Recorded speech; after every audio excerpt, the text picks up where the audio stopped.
नमस्कार मित्रांनो, चांगलं चॅनलमध्ये आपलं स्वागत आहे. मित्रांनो, 31 जानेवारी रोजी सुरली कराड येथे एक आदत एक बैलचं मैदान भरवण्यात आलेलं आहे. तर मैदानाचे सर्व आयोजक आपल्या समोर येत आहेत. तर मैदानाची तयारी कशा पद्धतीने झाली आणि कशा निमित्त मैदान भरवले आणि मैदानाच्या नियमवाटी कशा पद्धतीने असणार ते आपण या व्हिडिओच्या मार्फत जाणून घेणार आहोत. दादा नमस्कार. नमस्कार. काय सांगाल मैदानाबद्दल? तिसरं पर्व आहे तुमचं, कशा पद्धतीने मैदानाची तयारी करण्यात आलेली आहे? मौजे सुरली तालुका कराड जिल्हा सातारा. आम्ही माझ्या वाढदिवसानिमित्त आणि प्रभू रामचंद्रांचं गेल्या वर्षी अयोध्या नगरीमध्ये प्राण प्रतिष्ठापना झाली, त्याचा औचित्य साधून यावर्षी राम मंदिराचा पहिला वर्धापन दिन आहे. त्या वर्धापन दिनाच्या निमित्तानं आज या ठिकाणी आपण सुरली नगरीमध्ये हे तिसरं पर्व आहे, भव्य असं बैलगाडा शर्यतीचं आयोजन केलेलं आहे.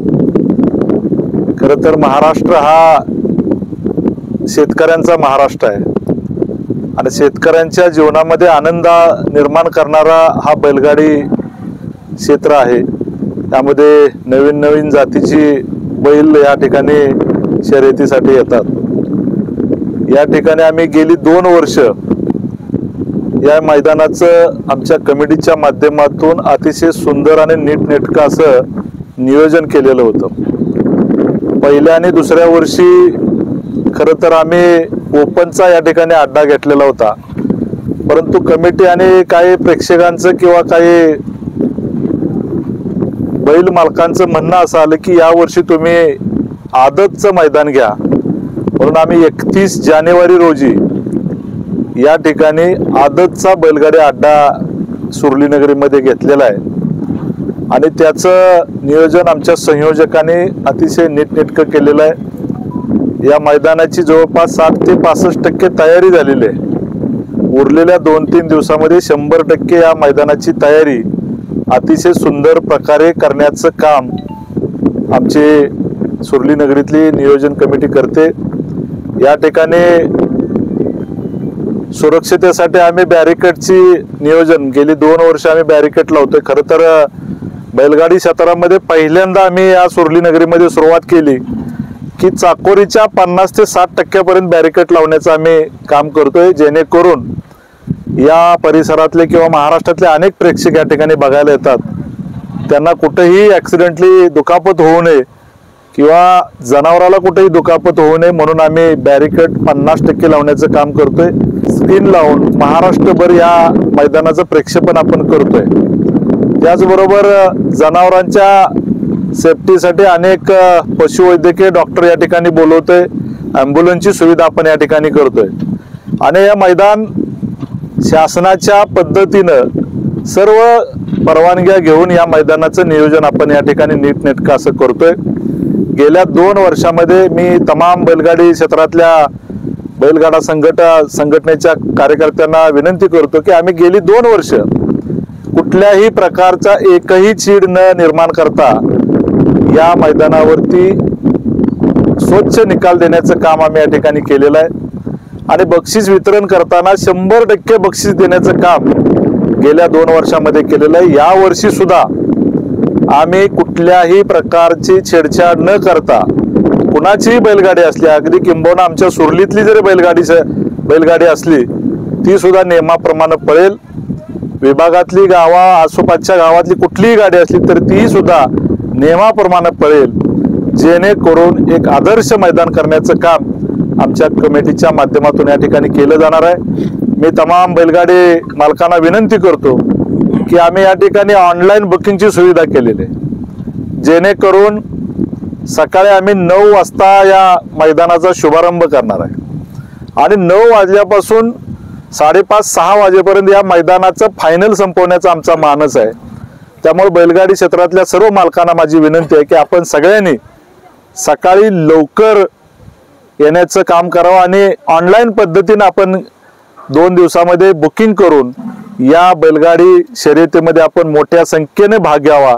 आणि आपण मी इथल्या परिसरातल्या आणि आसपासच्या भागातल्या प्रेक्षकांनाही विनंती करतो, अतिशय सुंदर या ठिकाणी मैदान यावर्षी पार पाडणार आहे. आपणही मोठ्या संख्येने या मैदानाला बघण्यासाठी, पाहण्यासाठी, शर्यतीचा अड्डा पाहण्यासाठी आपण सगळ्यांनी उपस्थित राहावं अशी मी सगळ्यांना मनापासूनची विनंती करतो. म्हणजे एक प्रकारे तुम्ही काहीतरी वेगळं करायचा प्रयत्न केलाय. मागच्या वर्षी मला वाटतं ओपनचं मैदान होतं आणि आदत वासरांचा विचार करून या वर्षी तुम्ही आदतचं मैदान खरं तर काय होतं, ओपनचं मैदान घेतलं की ते मोठी बैलच या ठिकाणी शर्यतीत सहभागी होतात. परंतु आमच्या कराड तालुका, कडेगाव तालुका, सातारा, सांगली जिल्ह्यामध्ये अनेक बैलगाडा शौकीन आहेत. नवीन नवीन मुलं, शेतकऱ्यांची मुलं बैलगाडा किंवा बैल पाळण्याचं त्यांचा मानस असतो आणि त्यांनी बैल पाळलेले आहेत. त्यांनाही या बैलगाडा शर्यतीमध्ये सहभागी होता यावं म्हणून खऱ्या अर्थानं आम्ही आदतचं मैदान या ठिकाणी घेतलेलं आहे. मैदानाची परमिशनची प्रोसेस कुठपर्यंत आली? कशी मैदानाची परमिशनची प्रोसेस पूर्णत्वास आलेली आहे. उद्यापर्यंत आम्हाला परमिशन हातामध्ये मिळेल आणि 100% शासनाच्या नियमाप्रमाणे या ठिकाणी बैलगाडा शर्यतीचं मैदान होईल. मैदान हे अखिल भारतीय बैलगाडा संघटना यांच्या नियम व अटीनुसार होणार आहे का? हो, 100% अखिल भारतीय बैलगाडा संघटनेच्या नियम अटीप्रमाणे या ठिकाणी बैलगाडा मैदान होईल. या ठिकाणी संयोजन करणारे सुद्धा आमची टीम चांगली आहे. त्याचबरोबर अनाउन्सिंग करणारे सुद्धा जे महाराष्ट्रातले नामांकित आहेत त्यांना या ठिकाणी बोलवलं जाणार आहे. त्यांच्या मार्गदर्शनाखाली किंवा अखिल भारतीय बैलगाडा संघटनेतले काही कार्यकर्ते, पदाधिकारी सुद्धा या ठिकाणी उपस्थित राहतील आणि हा बैलगाडा अड्डा चांगल्या पद्धतीचा पार पाडण्यासाठी मदत करतील. मैदानाच्या आसपास कोणत्याही प्रकारचे धोकादायक परिस्थिती निर्माण करणारे घटक म्हणजे विहीर, नाला, ओढा वगैरे आहे का काय? या ठिकाणी आपण इथं आलेलो आहात, इथं कुठेही विहीर, नाला, कुठलेही गटर या ठिकाणी नाही. काही ठिकाणी थोडी अडचण असेल ती आम्ही 2-3 दिवसामध्ये आमचे संयोजक ही पूर्ण करतील, जेणेकरून या मैदानामध्ये 0 टॉलरन्स म्हणजे एकही छोटा मोठा अपघात होणार नाही याची काळजी 100% घेण्याचं काम माझे संयोजक सगळे किंवा माझे सर्व कार्यकर्ते करतील अशी मी त्यांना विनंती केलेली आहे. धन्यवाद. नमस्कार. नाव सांगा तुमचं पहिलं. बापू कांबळे. बरं, काय सांगाल मैदानाच्या फाटी संदर्भात जरा माहिती द्या. पल्ला किती आहे एकूण? पल्ला मैदानाचा 750 फूट आहे. बरं, दादा फाटीचं आतातलं अंतर किती आहे? फाटीतलं आता अंतर 15 फूट आहे. बरं, सर्व फाटीमध्ये एकच अंतर? एकच अंतर, सेम कटना जरा नाही. बरं, आणि थोडंसं तिथं आम्ही आता रोलिंग करून घेणारच आहे. आता 60% फाटी तयार आहेत. बरं, या 2 दिवसामध्ये 100% आम्ही फाटी फायनल करणार आहेत. बॅरिकेटिंग किती असणार आहे? जवळजवळ आम्ही 70 ते 75% बॅरिकेड लावणार आहे साईटून. बरं, दादा बक्षिसांचं स्वरूप कशा पद्धतीचं असणार आहे? 1 ते शेवटच्या क्रमांकापर्यंत. पहिलं बक्षीस आहे 1 लाख रुपये, दुसरं बक्षीस आहे 71,000, तिसरं आहे 51,000, चौथं आहे 31,000, पाचवं आहे 21,000, सहावं आहे 15,000 आणि सातवं आहे 11,000. बरं, एकूण प्रवेश फी किती असणार? प्रवेश फी 1,000 रुपये. 1,000 रुपये असणार आहे. म्हणजे एक प्रकारे सर्व नियमाप्रमाणेच तुम्ही हे मैदान भरवले? सर्व नियम अटी सर्व झालं. बरं, आता सुट्टीला पट्टी असणार आहे का सुट्टीच्या ठिकाणी? हो, सुट्टीला पट्टी असणार आहे. आणि नियम कशा रीतीने असणार आहे? पट्टीचा नियम कशा रीतीने असणार? पट्टीच्या पुढे पाय असला तर गाडी बाद करणार. बरं, जर समजा कोणत्याही ड्रायव्हरने शेपूट चावलेस किंवा फोक मारलेस तर कमिटीचा निर्णय कशा पद्धतीने? गाडी पूर्ण बाद करणार आम्ही. पूर्ण बाद करण्यात येणार गाडी. आणि ऑब्जेक्शन घ्यायचा वेळ किती असणार आहे? 10 मिनिटं, म्हणजे 2 गटाचा पिरियड असणार. हो, इथे निकाल रेषेच्या इथे दोन्ही बाजूला कॅमेरे असणार आहेत का? हो, कॅमेरा असणार. बरं, खाली सुट्टीला कॅमेरा असणार आहे? हो, असणार. दादा नमस्कार. नमस्कार. आपली चर्चा झाली मगाशी, तुम्ही स्वतः सॉफ्टवेअर इंजिनियर आहात. हो. आणि आता बैलगाडीचा नाद पण करताय. हो. कशा पद्धतीने मैदान कसं वाटते? काय एकदम उत्कृष्ट असं मैदान आहे. मागच्या 2 वर्षापासून आपण हे मैदान आमचे साहेब रामकृष्ण मेहता साहेब यांच्या वाढदिवसानिमित्त हे मैदान आयोजित करतोय. गेले 2 वर्ष झालं. नोंदी संदर्भात बैलगाडी मालकांना काय आवाहन करेल? नोंदी ही पूर्णपणे ऑनलाईन होणार आहे. ऑफलाईन एकही नोंद आपण मैदानात घेणार नाही. तर माझे सर्व बैलगाडी मालकांना विनंती आहे की त्यांनी लवकरात लवकर नोंद करून घ्या आणि मैदानाला सहकार्य करा. नोंद ही सुरू झाली का? कसं काय? हो, ऑनलाईन सुरू झाली आहे. बरं, सर मगाशी म्हटले तसं ॲम्ब्युलन्सची सेवा दिवसभर असणार आहे? पशुवैद्यकीय अधिकारी असणार आहेत का? हो हो, सगळ्या प्रकारच्या ॲम्ब्युलन्सची सुविधा म्हणा किंवा बैलगाडी मालकांना पाण्याचा टँकर असेल, पशुवैद्यकीय अधिकारी असतील, ह्या सगळ्या प्रकारच्या सुविधा आपण या मैदानात केलेल्या आहेत. खाली एका वेळेस किती गट जाऊ शकतात? खाली जवळपास एक 10 गट जाऊ शकतात एका वेळेस. एवढी जागा खाली अवेलेबल आहे. मैदान सकाळी किती वाजता सुरू होईल? मैदान सकाळी शार्प 9 वाजता सुरू होईल. पहिला गट 9 वाजता पळायला जाईल. तर ही म्हणजे बैलगाडी खाली मालकांनी- थांबण्यास 10 गट थांबतील एवढी जागा आहे. हो आहे. निकाल रेषेच्या समोर कशा पद्धतीने म्हणजे प्रेक्षकांवरती कंट्रोल कसा राहणार आहे कमिटीचा? निकाल रेषेच्या 20 फूट बाहेर आम्ही एक दुसरी रेषा आखणार, त्याच्या आतमध्ये कोणत्याही प्रकारचं पब्लिक आम्ही येऊन देणार नाही. व्यावसायिकांना कशा पद्धतीने सल्ला असेल तुमचा? कारण कोणत्या साईडला व्यावसायिक होतील म्हणजे खाऊ गल्ली वगैरे व्यावसायिकांनी करणार? बॅरिगेट म्हणजे आपल्या जिथून फाटीची सुरुवात होते त्याच्या डाव्या साईडलाच फक्त त्यांनी सगळ्यांनी स्टॉल लावायचे त्यांचे. बर.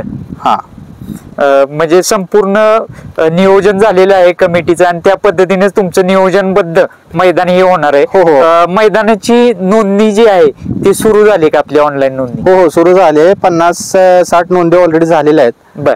तर बाकीच्या बैलगाडी मालकांनी लवकरात लवकर नोंदी करावी अशी माझी विनंती आहे. नोंद ही किती तारखेपर्यंत असणार आहे आपली? नोंद ही 30 तारखेपर्यंत राहील आणि 30 तारखेला एक 6 वाजेपर्यंत नोंद सुरू राहील.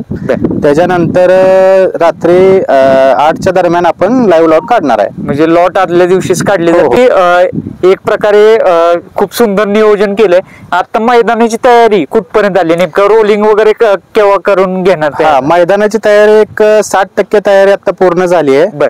मध्ये थोडीशी रोलिंग करायची आवश्यकता आहे. मग आता पाण्याचे टँकर वगैरे आपले सगळे चालू आहेत आणि रोलिंगचं काम थोड्याच वेळात चालू होईल. बर. फाटीवरती एकही प्रकारचा दगड किंवा एकही प्रकारचा भाळा असा कसल्याही प्रकारचा बैलगाडी मालकांना जाणवणार नाही आणि अतिशय चांगल्या प्रकारचं म्हणजे आदत वासराला पळायला अतिशय चांगल्या प्रकारचं मैदान आपण इथं करणार आहे. मैदानाचं एक्झॅक्ट लोकेशन कुठे असणार आहे? मैदानाचं लोकेशन टेंबू कॅनल म्हणजे सुरली कराड कडेगावला जायला एक रोड आहे. त्या रोडमध्ये टेंबू कॅनलच्या थोडस आतमध्ये म्हणजे एक रोड पासून एक 500 मीटर वरती आपलं एक अर्धा किलोमीटर वरती आपलं मैदान आहे. मैदानाचं समालोचन लाईव्ह चित्रीकरण आणि जे झेंडा पंच आहे ते कोण असणार आहे? समालोचन बबलू भैया देसाई आणि विजय यादव हे दोघं आहेत. बर. आणि लाईव्ह चित्रीकरण आपलं P3 लाईव्ह आहे आणि झेंडा पंच सलीम मुलानी आहेत. दादा खूप सुंदर माहिती दिली आपण आणि एक प्रकारे बैलगाडी मालक लवकरच नोंद करून तुम्हाला सहकार्य करतील.